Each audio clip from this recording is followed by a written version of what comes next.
चौथा पाठ सीख रहे थे। कौन सा पाठ? चौथा पाठ। चौथा पाठ का नाम क्या है? अपना प्यारा भारत देश।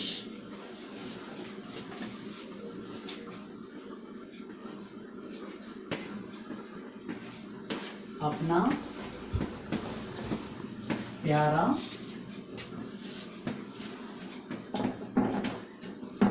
भारत देश।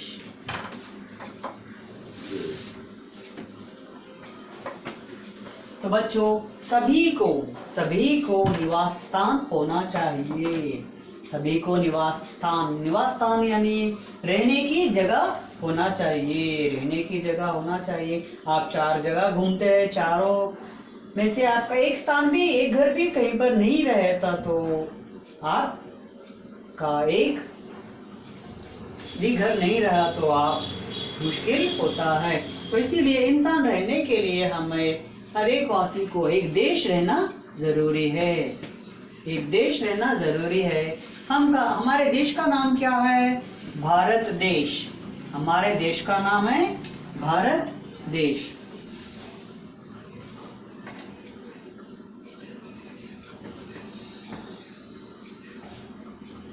भारत देश यह एक विशाल एवं प्राचीन धर्म का देश है। यहाँ पे विभिन्न संस्कृतियां, मैं इससे पहले आपको पढ़ाया था, यहाँ पे विभिन्न संस्कृतियां हैं, संप्रदाय है और अपने अपने वेशभूषा है, आचार व्यवहार है, अलग अलग त्योहार है। सभी के धर्म अलग अलग रहने के कारण भी हम सभी लोग भारतीय कहलाते हैं। सभी लोगों को मिलकर भारतीय कहते हैं। यहाँ पे हिंदू है, मुस्लिम है, हिंदू है, मुस्लिम है, हिंदू है, मुस्लिम है और सिख है और ईसाई है। ईसाई यानी क्रिश्चियंस। तो इनके अलग वेशभूषा रहती है। वेश, भाषा,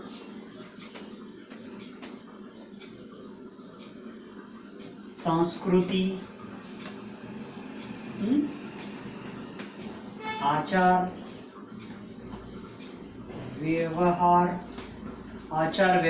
अलग अलग होते हैं। हिंदुओं के वेशभाषा, संस्कृति, आचार व्यवहार अलग होते हैं। सिखों के भी अलग अलग होते हैं और ईसाइयों की अलग अलग होते हैं। लेकिन सभी को मिलाकर हम क्या कहते हैं? भारतीय कहते हैं। और हमारा देश कौन सा है? भारत देश है। बहुत प्राचीन है और विशाल है। लेकिन हमारे देश के ऊपर भी हमें 1947 को हमें आजादी मिली है। 15 अगस्त को हमें आजादी मिली है। आजादी यानी इंडिपेंडेंस से मिला है। तो इससे पहले हमें अंग्रेजों ने राज किया था। तो बाद में हमें आजादी मिली है। तो पाठ में हमारे भारत देश कैसा है? न्यारा है और आंखों का तारा है।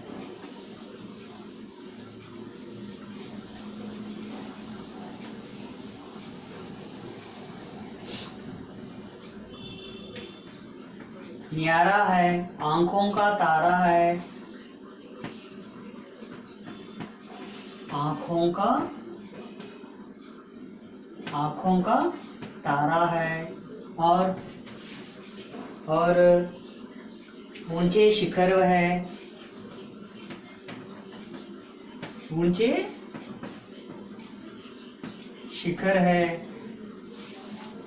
ऊंचे शिखर है और चंचल नदियां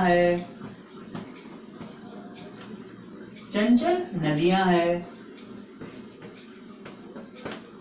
और सोने चांदी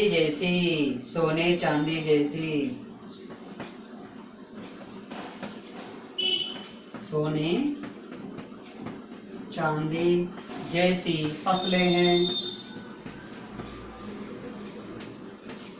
सोने चांदी जैसे फसल है। तो इस प्रकार हमारे देश में सब कुछ मिलता है, इसीलिए यह बहुत प्यारा है और न्यारा है सभी का, यानी हिंदू मुस्लिम सिख ईसाइयों का क्या है, आंखों का तारा है। देश में ऊंचे शिखर है, मैंने बताया था इससे पहले के पार्ट में, हिमालय, उससे क्या क्या उपयोग है मैं बताया था। चंचल नदियां हैं, गंगा, यमुना, ब्रह्मपुत्र, कृष्ण, गोदावरी, कावेरी, अभी ऐसे बहुत से नदियां हैं। इस नदियों के कारण हमें पीने का पानी मिलता है, खेती बाड़ी होती है और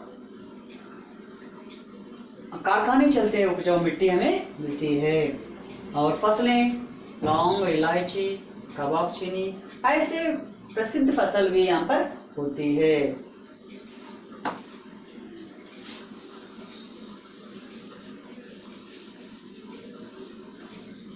तो इसके कण कण में संदेश, किसके कण कण में संदेश? भारत के,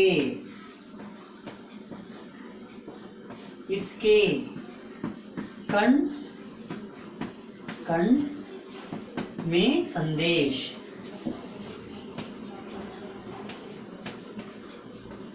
संदेश यानी नोटिस यानी कुछ इंपॉर्टेंट विषय हमें मिलते हैं। किसके? इसके कण कण में, नहीं भारत देश के कण कण में क्या मिलता है हमें?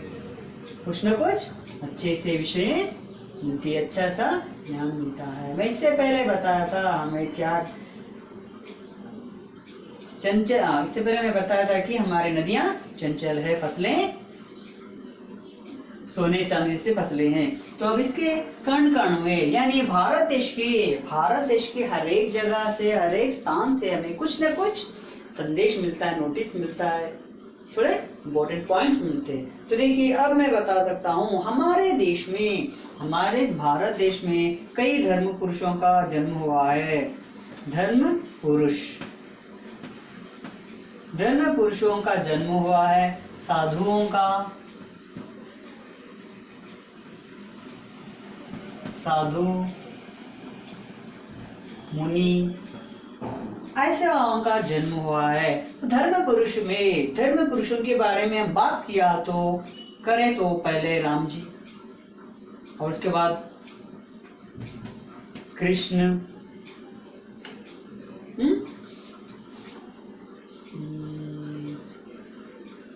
जीसस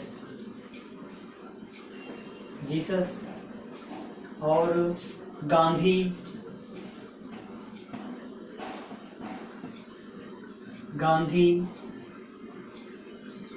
नेताजी यानी सुभाष चंद्र बोस, नेताजी, और बड़े बड़े कई लोगों ने यहाँ पे जन्म लिया है, कई लोगों ने यहाँ पे जन्म लिया। देखिए धर्म पुरुषों के बारे में हम बात करेंगे। राम जी, इनके कारण इनसे हमें यह पता चलता है कि हम बड़ों का आदर करना चाहिए, बड़ों का आदर करना चाहिए। कैसे? राम जी ने देखिए अपने पिताजी की बात मानकर 14 वर्ष यानी 14 साल 14 इयर्स में वनवास गए हैं। यानी अभी इससे हम पता चलता है कि हम बड़ों का आदर करना चाहिए और छोटों का आदर भी हम करना चाहिए। और यहाँ पे रामायण में हमें यह भी अच्छा सा एक संदेश मिलता है कि राम जी की पत्नी सीता को कौन उठाकर ले जाता है? रावण उठाकर ले जाता है। क्यों? हम ऐसे आचरण का व्यवहार नहीं करना चाहिए, बल्कि हमें इस कहानी से, राम जी से हमें पता चलता है। तो हम राम जी से सीखेंगे कि हम बड़ों का आदर करना चाहिए और एक पत्नी व्रत यानी इनकी एक ही पत्नी है। तो ऐसे बहुत से बातें हम उनसे सीख सकते हैं। तो कृष्ण जी, इन्होंने संसार को ऐसा ज्ञान दिया है कि भगवद गीता, पता है ना भगवद गीता?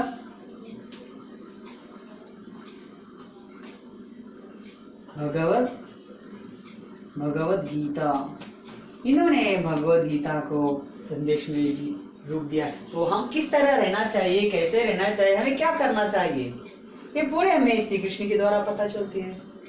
और इन्होंने इस कहानी से हमें यह भी पता चलता है कि धर्म की तरफ हम रहना चाहिए, धर्म की तरफ ही हम रहना चाहिए। तो इन्होंने कभी भी धर्म का ही साथ दिया है, जीसस। तो जीसस ने हमें ये बताया है कि हम दूसरों से किस तरह व्यवहार करना चाहिए, भगवान से किस तरह व्यवहार करना चाहिए, हम दूसरों की गलतियों को हम माफ कर सकना चाहिए, क्षमा कर सकना चाहिए, माफ कर सकना चाहिए, क्षमा कर सकना चाहिए। क्षमा यानी एक्सक्यूज करना है। तो ऐसे बहुत से हम देख सकते हैं। तो देखिए साई बाबा, पता है ना आपको, साई बाबा, तो इन्होंने भी हमारे जिंदगी, हाँ, हमें जीवन में थोड़े से पैसों में, थोड़ी सी जिंदगी, गरीबी में भी किस तरह हम अच्छा रह सकते हैं, किस तरह हम अच्छे रह सकते हैं, कि इनके द्वारा हमें पता चलता है। और गांधी जी के बारे में हमें यह पता चलता है कि हमारा जीवन पूरा दूसरों के लिए त्याग करना चाहिए। इन्होंने सदा सच ही बोला है, ट्रूथ बोला है। और नेताजी, इन्होंने आजाद हिंद फौज, हमारे इंडियन मिलिट्री को इनकी स्थापना की है। तो इनसे हमें पता चलता है कि सदा सत्य बोलना चाहिए, देश के लिए काम आना चाहिए। साईं बाबा जी कहते हैं कि हम थोड़े से में कैसा जीवन का व्यवहार करना चाहिए, जीवन में कैसे रहना चाहिए। तो अभी हम यह बहुत से हम देख सकते हैं कि हमारे, यानी इन लोगों के कारण हमें कुछ न कुछ मॉरल नीति वाक्य मिलते हैं। अब देखिए हरीश चंद्र,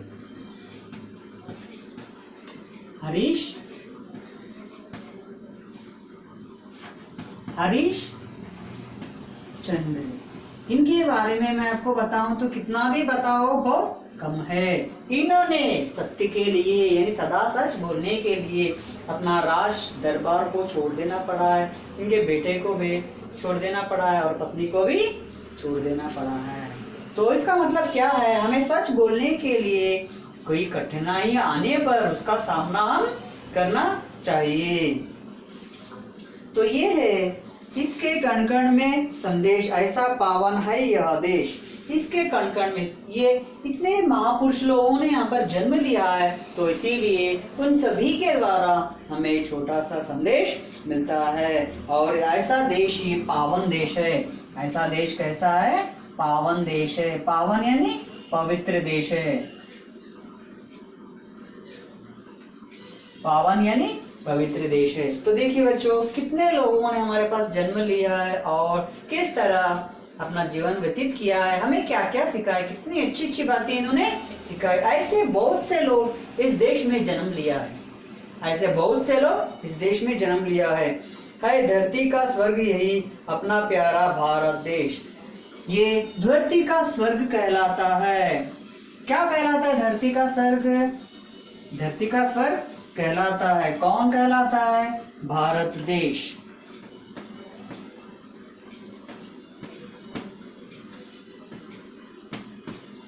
भारत देश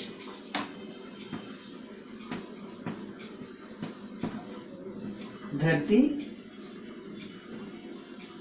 का स्वर्ग कहलाता है। तो देखिए, अपना प्यारा भारत देश, भारत देश प्यारा देश धरती का स्वर्ग कहलाता है। स्वर्ग यानी क्या है? वहां पे जो मर जाते हैं, मर जाने के बाद हमारे पास स्वर्ग या नरक दो है, स्वर्ग है और नरक है। अच्छे काम करें तो हम स्वर्ग जाते हैं, बुरे काम करें तो हम नरक जाते हैं। स्वर्ग जाने पर हमें पूरी तरह सुविधाएं मिलती है, खुशियां मिलती है। नरक जाने पर हम जो कुछ भी जिस दूसरों से व्यवहार किया है उसका फल हमें वहां पर मिलता है। यानी हम किसी को मारे हैं तो वहां पर भी हमें मारते हैं।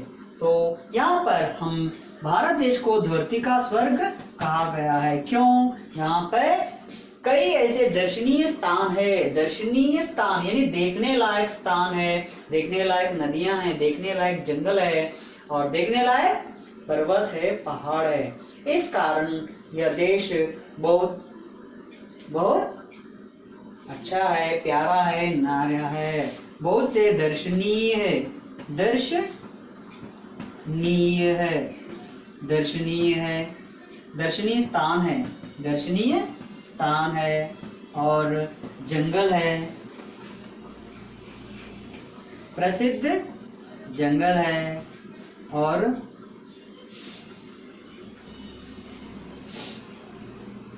दर्शनीय स्थान, जंगल, पर्वत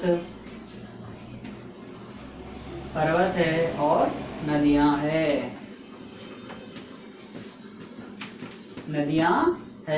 तो इसी कारण इन सभी के कारण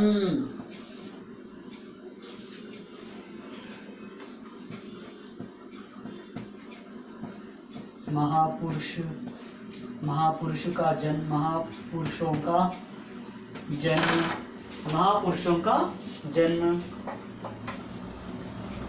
इन्हीं के कारण, इन सभी के कारण भारत देश क्या कहलाता है? धरती का स्वर्ग कहलाता है। इसके कण कण में संदेश ऐसा पावन यह देश है, धरती का स्वर्ग यही अपना प्यारा भारत देश। तो भारत देश पावन धरती का स्वर्ग कहा गया है। धरती का स्वर्ग क्यों कहा गया है? क्योंकि यहाँ पे दर्शनीय स्थान है।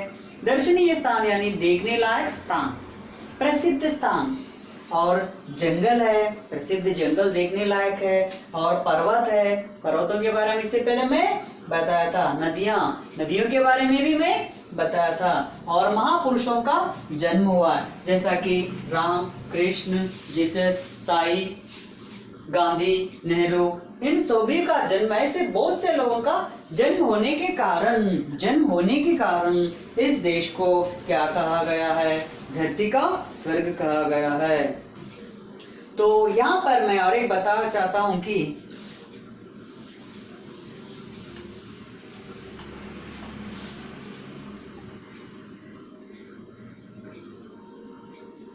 यहाँ पर प्रकृति की अक्षय संपदा, प्रकृति की अक्षय संपदा, अक्षय यानी ना नष्ट होने वाली, नष्ट ना होने वाली अक्षय संपदा है। संपदा यानी वेल्थ, धन दौलत है। कहाँ पर? भारत देश में। ये भी एक हमारे धरती का स्वर्ग का कारण बन सकता है।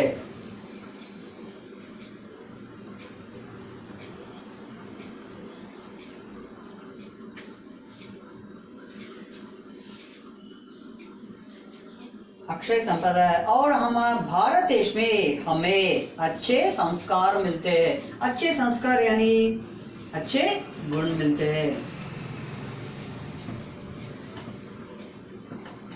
अच्छे गुण मिलते हैं। और आदि कारणों के कारण, आदि यानी एक्सेट्रा, आदि कारणों के कारण,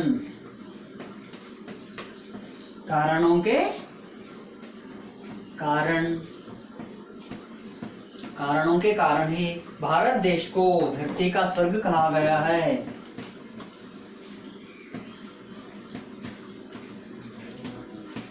इसको कहा गया धरती का, भारत देश को धरती का स्वर्ग।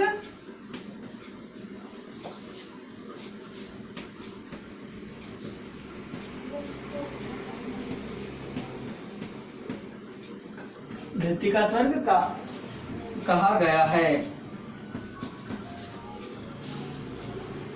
तो इस प्रकार हमारा भारत देश कैसा कहलाता है? प्यारा कहलाता है। क्या कहलाता है? प्यारा कहलाता है। किस लिए? क्योंकि हमारे देश में इतनी प्रकार के सुविधाएं हैं, इसीलिए इसे धरती का स्वर्ग कहा गया है। बच्चों, अब अपनी किताब में देखकर आप किस तरह पढ़ना चाहिए एक बार देखिए। जग में सबसे न्यारा देश अपना प्यारा भारत देश, हिंदू, मुस्लिम, सिख, ईसाई की आंखों का तारा देश, ऊंचे शिखरों वाला देश, चंचल नदियों वाला देश, सोना चांदी हीरे जैसी फसलों वाला प्यारा देश। इसके कण कण में संदेश ऐसा पावन है, यह देश है धरती का स्वर्ग यही अपना प्यारा भारत देश। तो बच्चों, कैसे लगा ये चौथा पाठ? आपको अच्छा लगा है ना? तो कल हम दूसरा पाठ पढ़ेंगे।